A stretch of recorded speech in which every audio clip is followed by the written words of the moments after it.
1월 말일입니다. 마무리는 최고의 전략으로 선물 같은 전략 마무리하겠습니다. 최성환의 최고의 전략, 교보증권 여의도금융센터 최성환 부장 함께합니다. 어서 오세요. 네, 안녕하십니까? 네, 긴 명절 잘 보내셨어요? 네, 연휴 잘 보내고 왔습니다. 방학을 보내고 온 것 같습니다. 네. 방학 끝, 이제는 개학, 또 다시 한번 시장 전략에 집중을 해봐야 될 텐데 쉬는 동안에 힌트가 굉장히 많아서 오늘 그 모든 의사결정이 다 반영되다 보니까 조금 혼란스럽거든요. 좀 정리를 해주시면 좋을 것 같아요. 부장님, 일단 FOMC는 아주 조용하게 마무리가 됐습니다. 조용하게 넘어갈 것으로 예상을 했던 건 아니거든요. 여기에서 봐야 될 포인트가 있었다고 보세요? 네. 일단 작년 9월 그리고 10월, 11월 미국에서 금리를 세 차례 인하를 했었습니다. 그래서 총 5.5에서 4.5로 그러니까 총 1%포인트를 작년 9월, 11월, 12월을 통해서 인하를 했었거든요. 네. 그러다 보니까 뭐 이번 달 잠깐 쉬어가도 사실은 뭐 크게 나쁘지는 않을 것 같습니다. 단지 이제 본다면 뭐 파월 입장에서 본다면 인플레이션 하락 속도가 그렇게 빠르진 않고 또 그리고 실업률도 뭐 낮고 또 그리고 미국 경기가 생각보다 견조한 흐름을 보여주고 있기 때문에 지금 금리 인하를 해야겠다는 명분이 뭐 이렇게 강하지는 않은 것 같고요. 그리고 이 가운데서 물가 인플레이션에 대한 부분을 계속 봐야 되는데 또 트럼프 입장에서는 지금 보편 관세에 대한 계속 완화에 대한 그런 부분을 완화를 할 수 있을까? 이런 부분에 대해서 계속 주목을 좀 해봐야 되기 때문에 네. 보편 관세 또 그리고 금리 인하 뭐 이런 것들이 계속적으로 당분간은 정책적 이슈로 좀 약간은 혼란이 계속 좀 이어지지 않을까? 좀 그렇게 보고 있습니다. 결국은 올해 내내 FOMC를 계속 주목해야 하는 열린 결말로 마무리가 된 1월 FOMC였군요. 그러면 딥시크는 어떻게 보셨어요? 정말 뜨거운 이런 반응을 끌어내고 있습니다. 예상하지 못했던 변수다. 스푸트니크 모멘트 이렇게 미국에선 평가합니다. 저비용, 고효율. 이게 빅테크들의 AI 투자 방향을 바꿀 거라고 보세요? 빅테크 기업들이 훈련을 시키는데 수십억 불이 들어가는 그런 비용을 딥시크가 550만 달러에 했다고 하니까 한 20분의 1 가격이다 보니까 거의 뭐 엄청난 뭐 시장에서는 충격을 주었습니다. 그래서 그 영향에 대해서 지금 계속적으로 시장에서는 평가에 대해서는 지금 약간은 당연히 이런 저가 비용으로 AI 산업화가 빨라진다는 거에 대해서는 긍정적이지만 거기에 따른 또 현재 시장에서는 약간 뭐 MS나 뭐 아마존, 뭐 알파벳 등 그런 빅테크 기업들이 과연 이제 이쪽으로 그동안의 캐펙스에 대한 그런 고비용 구조에 대한 그런 거를 앞으로 줄일까에 대한 부분은 좀 시간이 걸리겠죠. 거기에 대한 판단을 하기까지는. 그래서 그런 부분들 또 그리고 딥시크가 과연 뭐 기존에 좀 데이터를 무단으로 뭐 이용했다라는 뭐 그런 이야기도 나오고 있기 때문에 시간은 좀 걸릴 수 있을 것으로 보여집니다.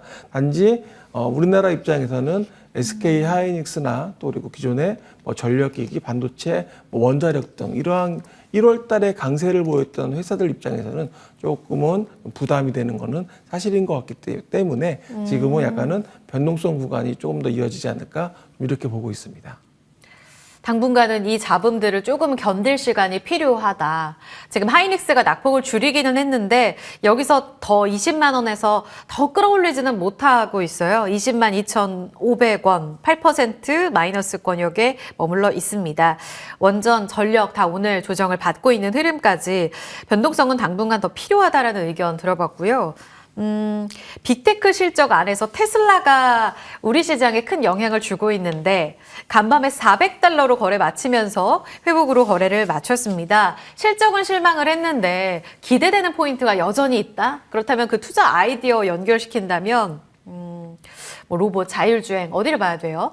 네, 실적은 실망했지만 일론 머스크가 굉장히 자신감 있게 로봇택시에 대해서 올해 연말에 출시를 예상하고 있고 이에 따라서 굉장히 로봇택시가 시장에서 제대로 자리를 잡고 시장이 형성이 된다면 지금 시가총액이 향후 현재 1조 한 3천억 달러 조금 안 되거든요.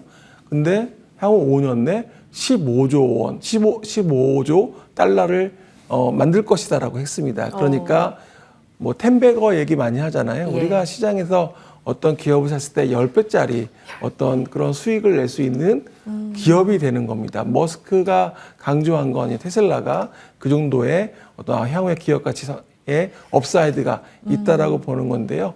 우리가 영화에서나 보는 그런 로보택시가 실제로 이제 전 세계에서 상용화가 된다면 그런 일론 머스크 말처럼 그것도 충분히 가능할 거로 보고 있고요. 또 이 외에도 그 민간 항공이나 여전히 AI 관련된 그리고 뭐 여전히 시장에서 형성되는 부분들이 이런 테슬라와 연관이 되어 있기 때문에 이 부분에 주목하시면서 좀 보시면 좋을 것 같고요. 결국엔 주가가 지금 400불 겨우 오늘 지켜냈거든요. 다시 올라오면서 예. 400불 향후에 그 흐름에서 좀 지켜보시면서 대응하는 것도 좀 좋을 것 같습니다. 400달러 기준점으로 잡자. 알겠습니다. 양시장의 거래대금이 1월 들어서면서 점차 늘어나고 있습니다. 더불어서 신용잔고도 양시장 합쳐서 다시 증가세에 접어들고 있다. 국장의 복귀 움직임이다. 이렇게 해석하는 의견들이 많습니다. 1월에 지수도 좋았던 게 사실이잖아요. 이제 회복 국면에 접어들었다라고 해석할 수 있나요? 이 주가가 올라갈 때, 시장이 올라갈 때 잔고도 같이 올라가는 경우가 많이 있고요. 또 오히려 빠지게 되면 또 당연히 줄어들겠죠. 그래서 지금 현재 국면은 1월 달에 연초 효과가 뭐 글로벌 증시에서 국내 증시가 워낙 좋았었기 때문에 월등히 좋았죠. 네, 그래서 신용도 같이 올라온 것 같고요. 네. 단지 이제 2월 달 다음 주면 이제 2월 달인데요.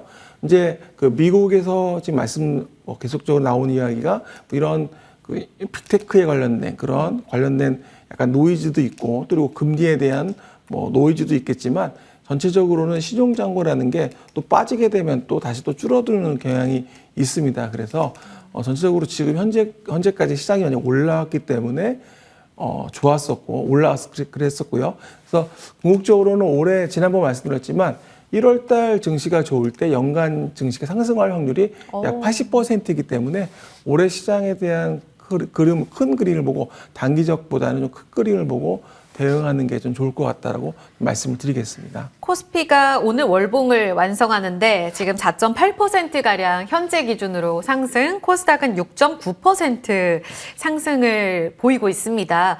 월간 기준으로 1월이 좋았다면 올해가 좋다. 기대를 좀 걸어보겠습니다.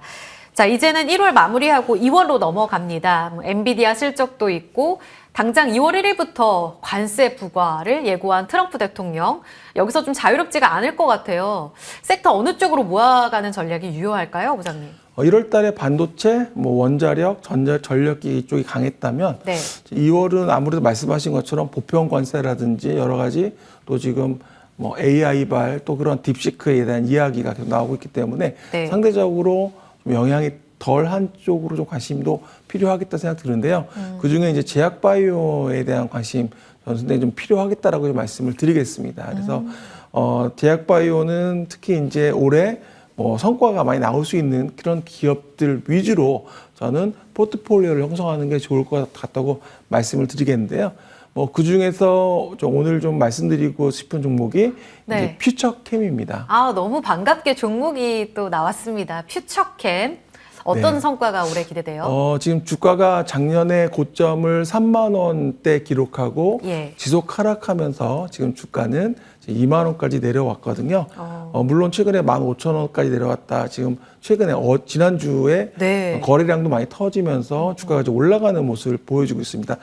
이유는 뭐냐면 지금 대부분 제약바이오 기업들이 그런 모멘텀이나 이슈가 있을 때 주가가 상당히 강한 편을 보여주거든요. 근데 지금 이번 1분기에 지금 그러니까 전립선암 치료제, 그러니까 FC705에 대한 임상 2상 결과가 나올 것으로 보여집니다. 1분기에 나온다라는 것은 2, 3월 내에 나온다라고 보고 있고요.